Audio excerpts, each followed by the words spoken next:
হুজুর কি করতেছেন দাড়ির মধ্যে? আর ভাই দাড়ি ফেলে দিচ্ছি।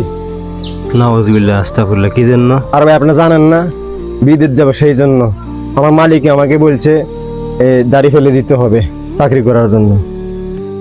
এই জন্য আজকে এখন ফেলে দিব, দাঁড়িয়ে ফেলে দিব। নাউজুবিল্লাহ আস্তাগফিরুল্লাহ। ভাই এটা বেলেট নাই, দেখেন এমনটাই কিন্তু। প্রিয় ভাইয়ারা, যদি দিনের দাওয়াত হিসেবে মনে করেন এই ভিডিওটা, তাহলে অবশ্যই কিন্তু শেয়ার করে দিবেন। অনেক ভাই বাংলাদেশি ভাইয়ারা প্রবাসে যায়, আক্ষেপ লাগে, দুঃখ লাগে, তারা দাড়ি ফেলে দিয়ে বিদেশে চাকরি করার জন্য যায়। আমি এমনও যুবক দেখেছি লক্ষ টাকার চাকরি ছেড়ে দিয়েছে শুধু রাসূলের সুন্নতকে ভালোবেসে। আল্লাহ রাসূল সাল্লাল্লাহু আলাইহি সাল্লামের সুন্নতের মধ্যে বেলেট লাগানো আর রাসূলের কলিজার মধ্যে বেলেট লাগানো। আপনি কি মনে করছেন দাড়ি ফেলে দিয়ে আপনি আরামে সুখের জিন্দিতে আপনি প্রবাসে বসে থাকবেন, আরামে আরামে খাবেন? এই দাড়ি কেটে দিয়ে ফেলে দেওয়ার কারণে কঠিন মুসিবত আপনার উপরে আসতে পারে, এটা কি আপনি জানেন?